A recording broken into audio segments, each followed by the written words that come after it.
Hello my dear students. Vector space में हम mathematical method की जो एक्सरसाइज कर रहे हैं उसमें से एक्सरसाइज 6.2 में हमने क्वेश्चन नंबर 10 तक डिस्कस कर लिए थे। आज हमने करना है क्वेश्चन नंबर 11। क्वेश्चन नंबर 11 में उन्होंने कहा है let V be the real vector space of all functions. इसमें सारे ना फंक्शंस होंगे। डिफाइन और आर इंटू आर जो कि रियल से रियल की फील्ड पे डिफाइन है। डिटरमाइन यानी कि आप जो रियल से फील्ड जो होती है वहां से हम स्केलर लेते हैं ना, यानी स्केलर जो है ना वो आपने कहाँ से लेने हैं, रियल से। और जो वेक्टर स्पेस है उसमें सारे क्या है, फंक्शंस है। Determine whether the given vectors are linearly dependent और लीनियरली इंडिपेंडेंट। आपने यही बताना है कि जो वेक्टर्स हैं वो लीनियरली डिपेंडेंट है कि इंडिपेंडेंट है। ये हम काम कब से, जब से वेक्टर स्पेस का हमने शुरू किया वही काम कर रहे हैं। लीनियरली डिपेंडेंट हो या इंडिपेंडेंट हो, हमने क्या करना होता है, लीनियर कॉम्बिनेशन बनाना होता है, उसको जीरो के बराबर रखना होता है, स्केलर की वैल्यू निकालनी होती है। अगर तो सारे स्केलर की वैल्यू जीरो आ जाए तो लीनियरली इंडिपेंडेंट, और अगर कोई एक भी नॉन जीरो मिल जाए तो लीनियरली डिपेंडेंट। अब पहला पार्ट जो है ना उसमें जो हमें फंक्शन गिवन है ना वो है एक्स और कॉज एक्स, यानी कि एक्स कॉमा कॉज एक्स। ये एक किस्म के दो आपके पास क्या गिवन है, वेक्टर्स गिवन है। गिवन वेक्टर्स आर एक्स और कॉज एक्स। सपोज दैट अब दो वेक्टर्स हैं तो हम दो स्केलर लेट कर लेते हैं ए और बी, और वो रियल से लेने क्योंकि फील्ड हमारे पास कौन है, रियल है। एक वेक्टर को एक स्केलर से मल्टीप्लाई किया दरमियान में प्लस, दूसरे स्केलर को दूसरे वेक्टर से मल्टीप्लाई किया और is equal to zero, equation number 1। अब यहाँ जो x है ना वो कहाँ से बिलोंग करता है, रियल से बिलोंग करता है। ठीक है, for all x belongs to r, क्योंकि जो आपकी फील्ड है ये r से कहाँ तक है, r के ऊपर डिफाइन है। अब यहाँ ना आपने क्योंकि a की वैल्यू निकालनी है और b की वैल्यू निकालनी है, और यहाँ ये ना फंक्शंस है। फंक्शंस को आपको कैसे, मतलब अगर फंक्शंस हो तो आपने कैसे लेके चलना है। आपको पता है कि फंक्शंस के अंदर आप ना एंगल पुट करते हैं, और एंगल आपके पास इसी किस्म के होते हैं ना, 0, 45 और 90 और इसी तरह 180। ये इस तरह के मतलब आपके पास ना फंक्शंस के अंदर आप वैल्यूज पुट करते हैं और आपके पास ना आंसर आते हैं।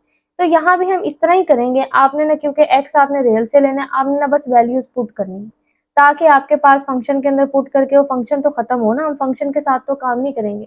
हमने तो निकालनी है स्केलर की वैल्यू। स्केलर के लिए ये फंक्शन हमारे पास नहीं होना चाहिए, तो इस फंक्शन में हम x की जगह कोई वैल्यू पुट करेंगे ताकि हमारे पास आंसर आए। और हम x कुछ भी पुट कर सकते हैं बस हो रियल के अंदर से। तो आप यहाँ रेंडमली आपने सबसे पहले x को किसके बराबर पुट कर लिया, जीरो के, इन इक्वेशन नंबर 1। जब हमने जीरो के बराबर पुट किया तो x तो आ गया, x की जगह जीरो, यहाँ x की जगह जीरो। अब ये a मल्टीप्लाई बाय जीरो तो जीरो हो गया, और आपको पता है cos जीरो किसके बराबर होता है, 1 के। तो यहाँ से आ गया b। तो यहाँ से देखें एक स्केलर की वैल्यू निकल रही है b is equal to zero. अब हम पुट कर लेते हैं 90, क्योंकि एक दफा b आ गया। अब ये कहें कि हमने ना ये 90 के अलावा कोई एंगल क्यों नहीं पुट किया। यहाँ ये है कि अगर b आया ना तो अब आपने a चाहिए आपको, तो अब आपने इसको जीरो करके खत्म नहीं, इसको 1 करके खत्म नहीं करना, यानी अब आप इस वाले फैक्टर्स को खत्म करें ताकि आपके पास कौन सी वैल्यू है, a है। पहले हमने इस a वाले फैक्टर को खत्म किया तो हमने cos की यहाँ जीरो वैल्यू सिलेक्ट की थी, क्योंकि cos जीरो हमें पता है 1 देता है, खत्म नहीं होता। और अगर अब आप इसको जीरो करना चाहते हैं तो कॉज में आप पुट कर दें 90, क्योंकि कॉज 90 किसके बराबर होता है, जीरो के। क्योंकि बी की वैल्यू तो हमारे पास आ गई है ना, हम अब ए की चाह रहे हैं, तो बी वाली फैक्टर्स को आप खत्म करने के लिए इस पार्ट को आपको जीरो करना पड़ेगा। और कॉज कब जीरो होता है, 90 पे होता है। तो हम एक्स को पुट कर देते हैं पाई बाय 2 इन इक्वेशन नंबर 1। यहाँ जब हमने पुट किया कॉस पाई बाय 2, ये तो जीरो होकर खत्म हो गया, यहाँ पे फिर वही पाई बाय 2 पुट होगा, ए पाई बाय 2, और यहाँ से पाई बाय 2 आपके पास वहां जाके खत्म हो जाएगा। तो ए भी किसके बराबर आ जाएगा, जीरो के, क्योंकि यहाँ मल्टीप्लाई हो रहा है, जीरो के उस साइड पे जाके डिवाइड होके खत्म हो जाएगा। दोनों स्केलर की वैल्यू क्या आ गई है, जीरो आ गई है। Hence given vectors are linearly independent. इसका मतलब है कि ये जो वेक्टर्स हैं ये क्या है, लीनियरली इंडिपेंडेंट है। ये हम फंक्शंस के केस में कर रहे हैं कि फंक्शन के अंदर वैल्यू पुट कर रहे हैं। सेकेंड इसके है क्या आपके पास गिवन है, sign square x, cos square x और कॉस 2x। ये आपके पास क्या गिवन है, तीन वेक्टर्स गिवन है। तीन वेक्टर्स गिवन है, हम तीन स्केलर लेट कर लेते हैं, एक a, एक b और एक c। a multiply by sine square X plus b multiply by cos square X plus c multiply by cos 2x is equal to zero. यहाँ भी हमने x की जगह r x जो है वो हमने r से लेना है। अब इस तरह करें, put x is equal to zero. सबसे पहले वही हम ना x को क्या पुट कर देते हैं, जीरो। हमारे पास एक इक्वेशन बनेगी, क्योंकि यहाँ तीन स्केलर है, हमने तीन स्केलर की वैल्यू निकालनी है, तो हमें तीन इक्वेशन रिक्वायर्ड होंगी। ठीक है, तीन स्केलर हैं तो तीन इक्वेशन, दो हैं तो दो इक्वेशन। अब यहाँ हम सबसे पहले x को क्या पुट कर देते हैं, जीरो। जब x को 0 पुट करेंगे तो ये बनेगा a sine square 0, b cos 0, c cos 0 is equal to 0। आपको पता है साइन स्क्वायर 0 क्या होता है, 0 हो जाता है तो वो तो खत्म हो जाएगा। कॉस 0 होता है 1, तो ये 1 हो जाएगा, b वैसे का वैसे। इसी तरह कॉस 0 1, तो ये c ये वैसे का वैसे। तो एक इक्वेशन आ गई है b plus C is equal to 0। अब हम पुट करते हैं x is equal to pi by 2 in equation number 1। हम पाई बाय 2 पुट करके देखते हैं कि दूसरी इक्वेशन किस तरह की आती है। तो a sine square pi by 2 plus b cos square pi by 2 plus cos, ये आपके पास क्योंकि ना 2 पाई था, यहाँ पाई इसलिए है क्योंकि आपके पास जो इक्वेशन नंबर 1 है ये देखें कॉस 2x। तो जब आप x की जगह पाई बाय 2 पुट करेंगे तो 2 2 से कैंसिल हो जाएगा और आपके पास आंसर कितना आएगा, पाई आएगा। ये आपके पास आ गया कॉस पाई। अब यहाँ जो साइन, क्योंकि पाई बाय 2 का मतलब होता है 90 और साइन 90 वैल्यू कितनी देता है 1, तो यहाँ से आपके पास आ गया a। कॉस 90 देता है आपके पास 0, तो ये आपके पास खत्म हो जाएगा। और कॉस पाई कितने आंसर देता है -1, तो ये आ गया -c इज इक्वल टू 0। अभी देखिए दो इक्वेशन आई हैं, लेकिन हमने 3 स्केलर निकालने हैं, तो हमें कितनी इक्वेशन चाहिए, 3 इक्वेशन चाहिए। अब आप 45 पुट कर लें, x is equal to pi by 4 यानी कि 45। तो a sine square pi by 4 plus b cos square pi by 4 plus c cos pi by 2 होगा, क्योंकि वो ये 2 पाई 2x है ना, तो 2 से ये 4 कैंसिल होके नीचे 2 रह जाएगा। अच्छा, साइन स्क्वायर जो साइन स्क्वायर 45 आपको पता है 1/√2 देता है, ठीक है, साइन स्क्वायर। अब यहाँ इस तरह है, ये क्योंकि साइन स्क्वायर में a साइन पाई बाय 4 और ये ऐसे होल स्क्वायर, क्योंकि साइन स्क्वायर है तो a और साइन पाई बाय 4 देता है 1/√2 इसका स्क्वायर। तो a 1 का तो 1 और √2 का स्क्वायर कितना हो जाएगा, स्क्वायर अंडर रूट कैंसिल हो जाएगा, तो a बाय 2। तो ये लिखा हुआ है उन्होंने a बाय 2, ये a बाय 2। अच्छा, इसी तरह जो कॉस स्क्वायर पाई बाय 4 है वो भी 1/√2 देते हैं, तो आप कैलकुलेटर पे भी करते हैं और आपको एंगल का पता भी होगा, एफएससी में भी हमने किए हैं। तो 1/2 देता है तो वो स्क्वायर की वजह से आ जाएगा 1/√2 देता है, स्क्वायर की वजह से 1/2 आ जाएगा। और जो ये कॉस पाई बाय 2 है यानी कि जो कॉस 90 है वो तो 0 देता है, तो ये क्या हो जाएगा, खत्म हो जाएगा।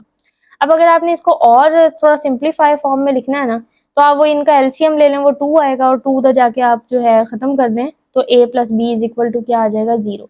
एक इक्वेशन ये है, एक इक्वेशन ये है, एक इक्वेशन ये, 3 इक्वेशंस आ गई हैं। हम इन तीनों को सॉल्व करके वैल्यू निकालते हैं। अब आप इक्वेशन नंबर 2 को देखें, ये इक्वेशन नंबर 2 से हम ना यहाँ b की वैल्यू निकाल लेते हैं। b की वैल्यू आपके पास क्या आएगी, c को उधर ले जाए तो b is equal to -c। अब इक्वेशन नंबर इससे अगली ये 3 से आप a की वैल्यू निकाल लें, तो a की c जो है यहाँ माइनस है, इधर जाके क्या हो जाएगा, प्लस हो जाएगा, तो a कितना आ जाएगा, c आ जाएगा। अब अगर आप देखें ना तो b भी किस पे डिपेंड कर रहा है, c के ऊपर, a भी किस पे डिपेंड कर रहा है, c है। कोई जीरो तो नहीं निकली ना, वरना ये जीरो निकल आती है, क्योंकि हम c की वैल्यू तो और निकाल ही नहीं सकते ना, इसमें से निकाल सकते हैं। और c की वैल्यू आप बेशक पुट भी करके देख लेना, यानी अगर ये b और c की वैल्यू आप इधर पुट करेंगे b और a की, तो 0 इज इक्वल टू 0 आ जाएगा, क्योंकि b माइनस सी और a, तो c माइनस सी कैंसिल, तो 0 इज इक्वल टू 0। यानी तीसरी इक्वेशन से हमें कोई इन्फॉर्मेशन नहीं मिल रही है, और इनसे हमें ये पता लग रहा है कि b की वैल्यू भी कोई नॉन जीरो है, a की वैल्यू भी कोई नॉन जीरो है, जीरो या वरना जीरो आ जाती, b भी जीरो आ जाता, a भी जीरो आ जाता। तो so non zero solution of above equation, तो हमें एक नॉन जीरो सोल्यूशन मिला है कि ए बी सी पे डिपेंड कर रहा है, बी भी माइनस सी पे डिपेंड कर रहा है, और सी फिर वो तो खुद पे अपने आप पे बराबर होगा, तो वो भी अपने आप पे डिपेंड करेगा। इसका मतलब है एक नॉन जीरो सोल्यूशन मिल रहा है, हमें सारे स्केलर जीरो नहीं मिले। So given vectors are linearly dependent, तो इसलिए इस केस में जो हमारे पास गिवन वेक्टर्स है वो क्या है, लीनियरली डिपेंडेंट है। अगला पार्ट देखें इसका, sine x cos x sine hyperbolic x और कॉज हाइपरबोलिक एक्स। अच्छा, अब यहाँ हाइपरबोलिक वाले में भी फंक्शंस आ गए।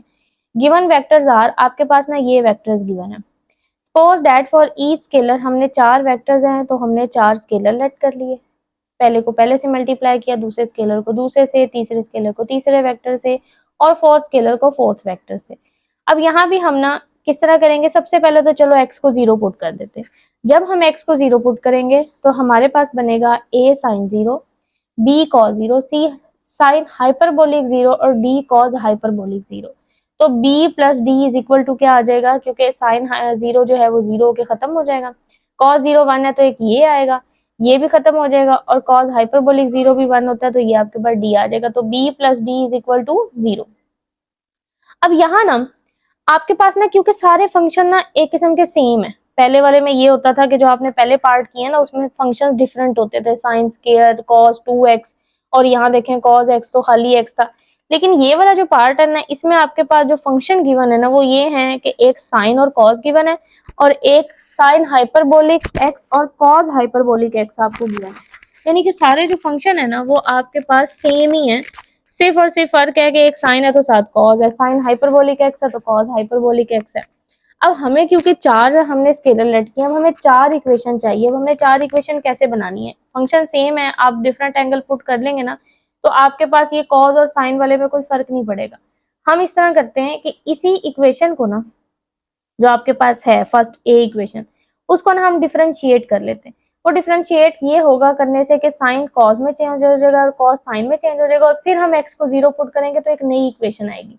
इस तरह फिर डिफरेंशिएट करेंगे तो फिर फंक्शन चेंज होंगे, फिर जीरो पुट करेंगे फिर एक नई इक्वेशन आएगी। इस तरह हमारे पास ना चार हम इक्वेशन बना लेंगे ताकि चार स्केलर हमारे पास निकल आए। और इसमें डिफरेंशिएट इसलिए कर रहे हैं ताकि क्योंकि फंक्शन वही है, सेम है।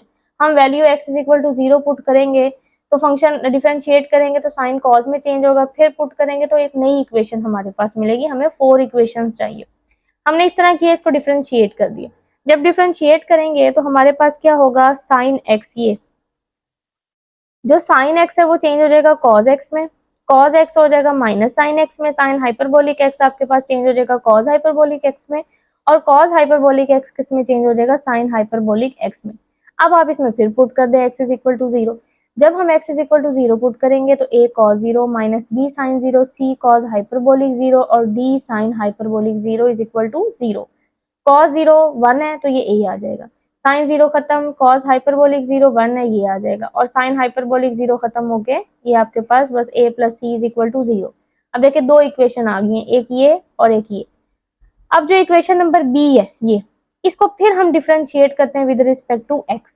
तो कॉस एक्स साइन एक्स में माइनस साइन एक्स में change, sine X cos X में, cos hyperbolic X sine hyperbolic X में, और sine hyperbolic X cos hyperbolic X में चेंज हो जाएगा। अब फिर एक्स को आप पुट करने zero, minus A sine zero minus B cos zero C sine hyperbolic zero D cos hyperbolic zero.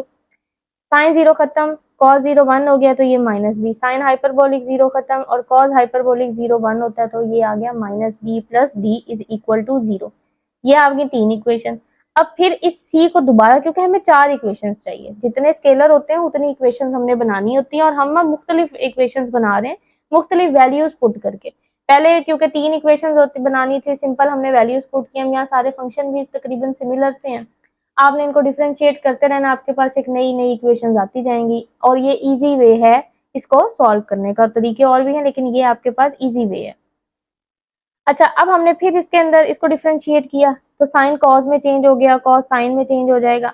हम इसको पुट कर देते हैं X is equal to zero, तो कॉस जीरो यहाँ sine zero cos hyperbolic zero और sine hyperbolic zero, cos zero one ये आ गया, ये खत्म हो जाएगा, ये आ जाएगा कॉस हाइपरबोलिक जीरो वन तो प्लस सी ये भी खत्म, तो माइनस ए प्लस सी। अब देखें आपके पास चार इक्वेशन और बहुत ईजी इक्वेशन है, इनको हमने सॉल्व करना है और आपने वैल्यूज निकालनी है। अब सबसे पहले हम ना वन और थ्री को ऐड कर देते हैं, यानी जिसमें सिमिलर है, क्योंकि यहाँ भी b प्लस डी है और यहाँ भी क्या माइनस बी प्लस डी।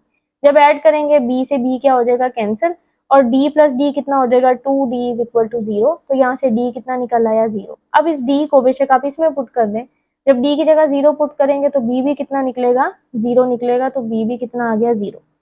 अब हम दो वैल्यू तो हमारी जीरो आ गई हैं। अब हम इस इक्वेशन को और इस इक्वेशन को सॉल्व करते हैं।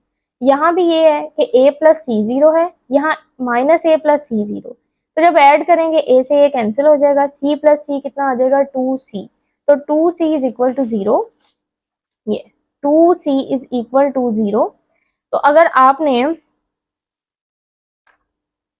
ये 2c is equal to zero, तो यहाँ से c की वैल्यू आपने निकालनी है तो जीरो आ जाएगी। अब उस c की वैल्यू आप किसी में भी पुट कर दें, पुट इन फोर, तो minus a plus zero is equal to zero, तो यहाँ से a भी कितना आ जाएगा जीरो। अब देखिए सारे स्केलर की वैल्यू क्या निकली है, जीरो निकली है, तो ये जो वेक्टर्स है ये लीनियरली इंडिपेंडेंट है। अब हम करते हैं इसका फोर्थ पार्ट। फोर्थ पार्ट में है sine x plus cos x sine x minus cos x. Given vectors are, आपके पास ये तीन वेक्टर्स गिवन है, तो तीन स्केलर ले लेते हैं, ये तीन है क्योंकि दरमियान में प्लस है, ये कॉमन नहीं है। हमने 3 स्केलर लिए तो मल्टीप्लाई किया a sin x plus b sin x plus cos x plus c sin x minus cos x is equal to 0। हम पुट कर देते हैं सबसे पहले x इज इक्वल टू 0। जब हम x को 0 पुट करेंगे तो ये आपके पास कितना हो जाएगा sin x 0।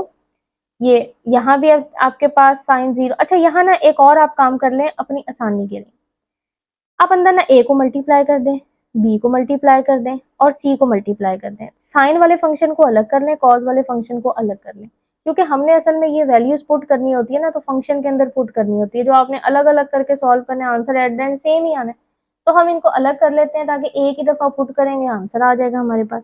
इस तरह भी इन्होंने यहाँ ये किया हुआ है कि देखिए साइन वाले फंक्शन को ना, यानी a sin x plus b sin x c sin x, sine x को कॉमन लेके अंदर बचेगा a प्लस बी प्लस सी। फिर इस तरह कॉज कौन कौन से हैं, कॉज में है b cos x और माइनस c cos x, तो b माइनस c और cos x। अब यहाँ आप बस एक ही दफा पुट करें, पहले x को 0 पुट करेंगे तो साइन 0 cos 0, साइन 0 वाला खत्म, cos 0 होता है 1, तो आ गया b minus c is equal to 0। अब सेकेंड है, हम x की जगह पाई बाय 2 पुट कर देते हैं, यानी कि 90 वाला एंगल। जब ये पुट करेंगे तो sine pi by 2 cos pi by 2, तो कॉस पाई बाय 2 खत्म हो जाएगा, साइन पाई बाय 2 आ जाएगा, a plus b plus C is equal to 0। ये दो इक्वेशन आ गई हैं। अब हम पुट कर देते हैं x इज इक्वल टू पाई, ताकि हमारे पास एक तीसरी इक्वेशन आ जाए। हम जब पाई पुट करेंगे तो क्योंकि है ना, अब आप यहाँ पाई बाय 4 पुट करेंगे ना तो अपने लिए मुश्किल करेंगे। मुश्किल इस तरह करेंगे, वो आएगा 1/√2, और 1/√2 पुट करने से आपके पास इसको ये भी आएगा फंक्शन, ये भी बचेगा, और काफी कॉम्प्लिकेटेड। हम चाह रहे हैं इक्वेशन आसान सी बने, पुट आप कर सकते हैं, कोई मसला नहीं है, लेकिन हम उसको आसान बनाना चाह रहे हैं। अब हमें पता है अगर पाई पुट करेंगे ना तो पाई से ये वाला फैक्टर तो 0 हो जाएगा, क्योंकि साइन पाई कितना होता है 0। ये कॉस पाई -1, सिर्फ ये एक फैक्टर आएगा और हमें तीसरी इक्वेशन भी मिल जाएगी। हम काम को आसान कर रहे हैं इसमें। हमने जब पाई पुट किया तो cos पाई -1 ये खत्म हो गया, तो b minus c is equal to 0 आ जाएगा आपके पास। तो b माइनस सी का मतलब है b is equal to C, यहाँ से b की वैल्यू निकल आएगी आपके पास। From 3 b is equal to C आ गया। अब हम इसको पुट कर देते हैं इक्वेशन नंबर 2 में, ये वाली। तो जब इक्वेशन नंबर 2 में पुट करेंगे b की वैल्यू जो कि c है, तो a plus C is equal to 0, तो वो आपके पास कितना बन जाएगा, a is equal to 2c उधर चला जाएगा, a is equal to minus 2c। अब यहाँ भी देखें वही काम हो रहा है, b की वैल्यू ना 0 नहीं निकली, b की वैल्यू भी c निकली है और a की वैल्यू भी इन टर्म्स ऑफ c निकली है। तो इसका मतलब है कि आपके जो दोनों वेक्टर्स हैं ये किस पे डिपेंड कर रहे हैं, c पे। ये लीनियरली डिपेंडेंट है, इंडिपेंडेंट नहीं है। अगर इंडिपेंडेंट होते तो 0 आ जाते, लेकिन ये एक स्केलर पे क्या कर रहे हैं, डिपेंड कर रहे हैं। तो so a non zero solution above equation is -2c और c तो फिर c ही रहेगा। Hence the given vectors are linearly dependent। तो ये जो गिवन वेक्टर्स हैं ये क्या है, लीनियरली डिपेंडेंट है। इसका लास्ट पार्ट है क्वेश्चन नंबर, इसका 5 पार्ट है, EAX, EBX, ECX, ABC being distinct real numbers। ये आपके पास उन्होंने वेक्टर्स दिए और यहाँ कहा है कि ये जो A, B, C है ये कोई डिस्टिंक्ट रियल नंबर्स है, मुख्तलिफ रियल नंबर है, ठीक है, डिस्टिंक्ट मुख्तलिफ। Given vectors are, given vectors ये हैं, 3 वेक्टर्स हैं, हमने 3 स्केलर लेट कर लिए, alpha beta gamma belongs to R. पहले स्केलर को पहले वेक्टर से मल्टीप्लाई, दूसरे स्केलर को दूसरे से, तीसरे स्केलर को तीसरे वेक्टर से मल्टीप्लाई इज इक्वल टू 0। अब हम इसी तरह यहाँ भी हमने ना 3 इक्वेशन बनानी है, लेकिन यहाँ ना कोई फंक्शन इस तरह का नहीं है, कॉस साइन वाला फंक्शन नहीं है। अब यहाँ इस तरह हम पहले x को 0 पुट कर देते हैं, फिर एक दफा +1 पुट कर देते हैं, एक दफा -1 पुट कर देते हैं, 3 इक्वेशंस आ जाएंगी क्योंकि 3 स्केलर निकालने हैं।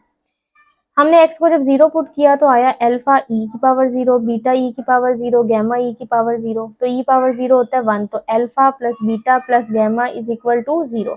अब हम x को पुट कर देते हैं 1, तो अल्फा e की पावर a, बीटा e की power b plus gamma e की power c is equal to 0। जब हम -1 पुट करेंगे तो अल्फा e की पावर -a, बीटा e की पावर -b और गामा e की power -a is equal to 0।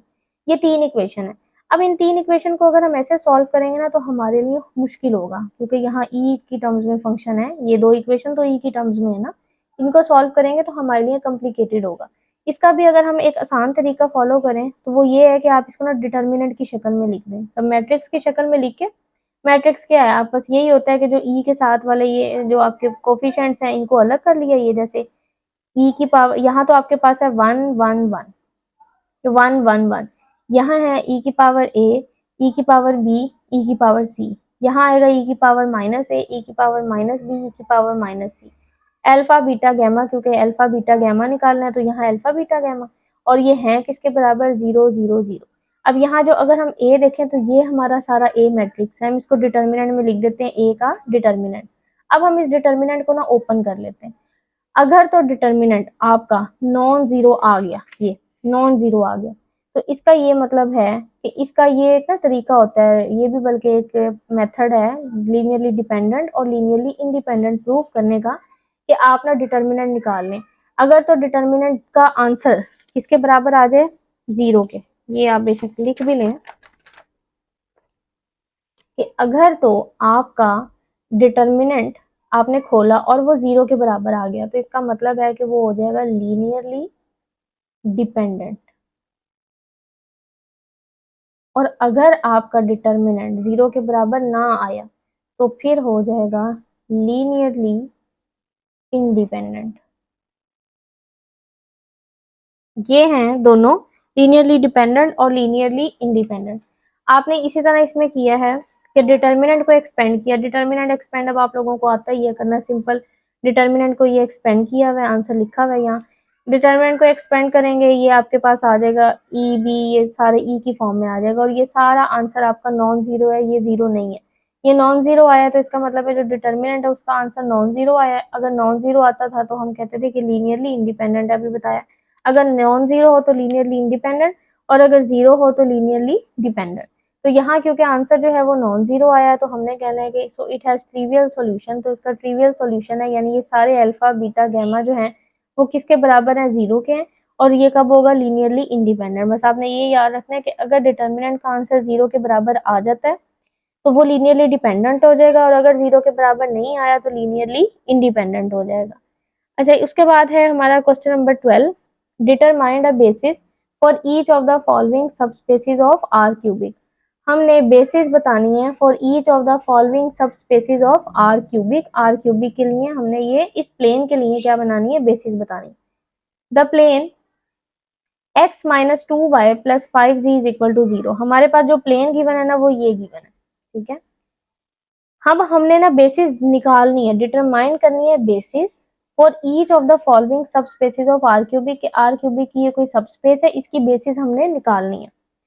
Given equation of the plane is, अच्छा ये नहीं है कि हमने, क्योंकि आप कहें कि शायद बेसिस के लिए वो तरीका है कि लीनियर स्पैन करवाना है या लीनियर इंडिपेंडेंट, उसमें तो ये होता था कि सेट ऑफ वेक्टर्स गिवन होते थे, उनको हमने प्रूव करना होता था कि वो बेसिस हैं कि नहीं है। यहाँ उन्होंने ये नहीं कहा, उन्होंने कहा कि इसकी बेसिस खुद निकाल के दिखाएं, यानी अभी हमने वेक्टर भी निकाल के बताना है उनको कि ये वो वाला वेक्टर है जो कि बेसिस फॉर्म करता है। अब हमने वो वेक्टर कैसे निकालना है, हम ऐसा करते हैं, जो गिवन इक्वेशन ऑफ प्लेन है ना वो हमारे पास ये है, हम इसको लिख सकते हैं x is equal to two y, यानी x को इधर ही रखें, टू वाई को उधर जाके प्लस कर दें और फाइव जी को उधर जाके माइनस कर दें। अब यहाँ ये है कि y और z, क्योंकि हमने x को इस साइड पे रखा है ना, तो y और z हमारे पास फ्री वेरिएबल के तौर पे है, क्योंकि हम यहाँ कुछ भी y और z की जगह, ये एक फ्री वेरिएबल है, x यहाँ इन पे डिपेंड कर रहा है, ठीक है ये, लेकिन y और z आपके पास क्या है, फ्री, क्योंकि हमने x को इन टर्म्स ऑफ y और z लिखा है, y और z को किसी के टर्म में नहीं लिखा, तो हम कहेंगे where y and z are free variable. The above equation in vector form can be written as. अब हमने क्योंकि बेसिस निकालनी है आर क्यूबिक के लिए, और आपको पता है कि जो आर क्यूबिक होता है उसके एलिमेंट किस तरह का होता है, एक्स कॉमा वाई कॉमा जी, तो मैंने ये आर क्यूबिक में से समझे एक्स कॉमा वाई कॉमा जी ले लिया। एक्स की वैल्यू तो आपने निकाली हुई है, two y minus five z, y को हमने कुछ नहीं कहा, जी को भी हमने कुछ नहीं कहा।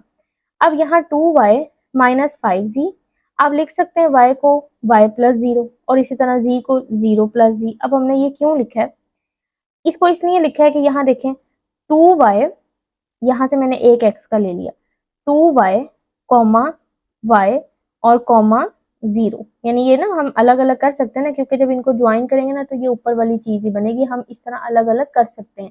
जो हमारे पास क्योंकि दरमियान में ये माइनस हो रहे हैं ना, ये इसकी प्रॉपर्टी होती है कि हम इनको अलग अलग करके लिख सकते हैं।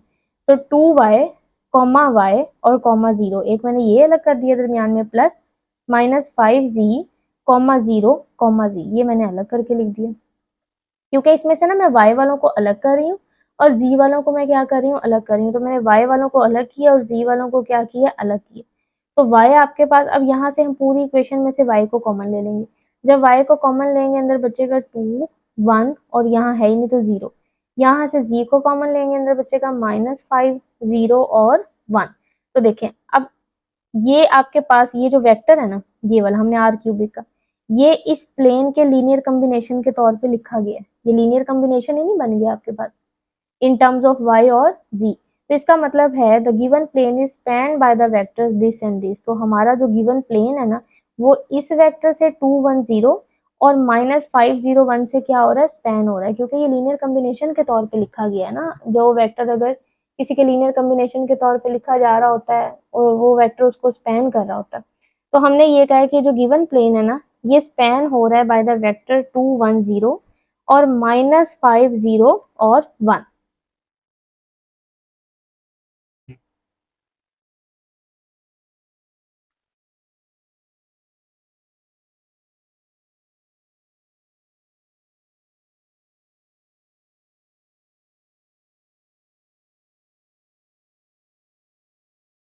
और ये जो दो वेक्टर्स आपके पास आए हैं, ये एक दूसरे का मल्टीपल भी नहीं है, तो ये लीनियरली इंडिपेंडेंट है, क्योंकि अगर वर्ड मल्टीपल होते हैं तो लीनियरली डिपेंडेंट होते हैं। अब ये तो एक दूसरे का मल्टीपल भी नहीं है, तो ये क्या है, लीनियरली इंडिपेंडेंट है। तो यही वो दो वेक्टर हैं जो इसके लिए क्या बनाते थे, बेसिस बनाते हैं। ठीक है, ये हमने वेक्टर भी देख लिए कि वेक्टर किस तरह निकले हैं, और ये भी देख लिया कि वो लीनियरली इंडिपेंडेंट है। तो इसका मतलब है ये दो वेक्टर बेसिस बनाते हैं फॉर द गिवन सब स्पेस ऑफ आर क्यूबिक। अब इसी तरह इसका आपके पास सेकंड पार्ट है। सेकंड पार्ट इस तरह है, the line x over -2 is equal to y over 1 is equal to z over 6। Given equation of line is, हमारे पास लाइन की इक्वेशन ये है, हम इसको किसी t के बराबर रख लेते हैं, वही 3 बराबर है, हम पहले भी करते आए हैं, k के बराबर रख लेते हैं। अब यहाँ t के बराबर रखा तो x की वैल्यू निकलेगी -2t, y की निकलेगी t और z की निकलेगी 6t। द अबव इक्वेशन वही हमने आर क्यूबिक के लिए निकालनी है, तो हम इस तरह करते हैं, आर क्यूबिक के अंदर से हम ले लेते हैं x, y, z। x की वैल्यू है -2t, y की वैल्यू है t, z की वैल्यू है 6t। इन सब में से t को आप क्या ले लें, कॉमन ले लें, अंदर बचेगा -2 1, 6। अब देखें ये वेक्टर इसके लीनियर कॉम्बिनेशन के तौर पे लिखा गया है। ये वाला जो वेक्टर हमने आर क्यूबिक से लिया था, वो इसके लाइन के लीनियर कॉम्बिनेशन के तौर पे लिखा गया है। तो हम ये कह सकते हैं the given line is span by the vector -2 1 6। ये जो गिवन लाइन है ना, वो इस वेक्टर से क्या हो रही है, स्पैन हो रही है, क्योंकि वो इसके लीनियर कॉम्बिनेशन के तौर पे लिखी गई है। और also -2 1 6 being a non zero single vector, अब ये है ही एक non zero single vector. Non zero single vector is linearly independent. और ये जो नॉन जीरो सिंगल वेक्टर होता है ना, खाली वेक्टर है, क्योंकि आप इस खाली वेक्टर को जीरो के बराबर रखेंगे भी सही, तो आपका ऑब्वियसली सी बात है एक इसके बराबर निकलेगा, जीरो के बराबर ही निकलेगा ना। ये तो बहुत अंडरस्टूड सी बात है कि अब एक ही वेक्टर है ये वाला t -2 1 और 6। अगर आप इसको जीरो के बराबर रखते हैं, ये तो नॉन जीरो है, ये तो जीरो के बराबर हो नहीं सकता, तो सिर्फ कौन जीरो होगा, t। तो अगर स्केलर जीरो हो जाए तो वो लीनियरली क्या बन जाता है, इंडिपेंडेंट। तो इसलिए जो सिंगल नॉन जीरो वेक्टर होता है वो लीनियरली क्या होता है, इंडिपेंडेंट ही होता है। तो एक तो हमने इसको ये वेक्टर भी देख लिया कि ये इसके लीनियर कॉम्बिनेशन के तौर पे लिखा जा रहा है, और ये भी देख लिया कि लीनियरली इंडिपेंडेंट है। तो इसका मतलब है यही वेक्टर जो है ये बेसिस बनाता है for the given subspace of R cubic. अब इसका लास्ट पार्ट है, all vectors of the form a, b, c where 3a minus 2b plus c is equal to 0। तो हमने ये बताना है कि ये बेसिस बनाता है आर क्यूबिक के लिए कि नहीं। अब इसमें भी ये है कि हम ना c की वैल्यू निकाल लेते हैं, ज्यादा आसान है। हम c की वैल्यू निकाल लेते हैं, वो निकलेगी -3a plus 2b। हमने किसी एक की वैल्यू निकाल ली है ना, वहां हमने x की निकाल ली थी, आसानी से निकल रही थी।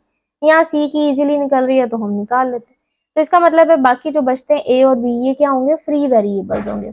The above equation can be written as, हम इस तरह करते हैं कि जैसे एक्स वाई जी, क्योंकि यहाँ in terms of a b c है, तो आप भी ले लें ए बी सी। ए को कुछ, क्योंकि ए की हमने वैल्यू वैसी रखी है, बी की भी, सी की हमने यहाँ वैल्यू पुट कर देनी है जो हमने पीछे निकाली हुई है। अब इसको भी इसी तरह करके लिख देते हैं कि ए को लिख देते हैं ए प्लस जीरो, बी को लिख देते हैं 0 प्लस बी, और -3a प्लस 2b। हम ये करके आंसर लिख दे, क्योंकि ये इस तरह जीरो कर रहे हैं क्योंकि यहाँ भी दो टर्म्स है ना, हम फिर अलग करेंगे तो हमें ये 2 का पेयर बना के हम अलग कर रहे हैं। अब इनको अलग कर देते हैं, यहाँ आएगा a, 0, -3a, a वाली टर्म्स को मैंने अलग कर लिया। अब b वाली टर्म्स को 0, b, कॉमा 2b, इसको हमने अलग कर लिया, यहाँ से a कॉमन ले लिया, यहाँ से b कॉमन ले लिया। जब a कॉमन लिया अंदर बचेगा 1 0 -3, जब b कॉमन लिया 0 1 और 2।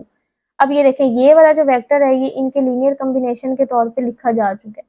तो ये गिवन सब स्पेस इज स्पैन्ड बाय ये वेक्टर और ये वाला वेक्टर, यानी कि ये जो गिवन सब स्पेस है ना वो इन दो वेक्टर से स्पैन हो रही है क्योंकि ये वेक्टर इनके लीनियर कॉम्बिनेशन के तौर पे लिखा गया। और ये दोनों वेक्टर क्योंकि ना ही एक दूसरे का मल्टीपल है, ये दोनों एक दूसरे का मल्टीपल नहीं है, सो द वेक्टर यही वाले वेक्टर्स लीनियरली इंडिपेंडेंट भी हैं और लीनियर कॉम्बिनेशन के तौर पे लिखे गए हैं, यानी स्पैन भी कर रहे हैं। तो ये ही वेक्टर क्या बनाते हैं, बेसिस बनाते हैं for the given subspace of R cubic. ये था क्वेश्चन नंबर हमारे पास 12। आप इसको अच्छे तरीके से कर लें, किसी को कोई मसला हो तो मेरे से पूछ लें। इंशाल्लाह ताला नेक्स्ट लेक्चर में हम क्वेश्चन नंबर 13 और इससे अगले क्वेश्चंस करेंगे। अल्लाह हाफिज़।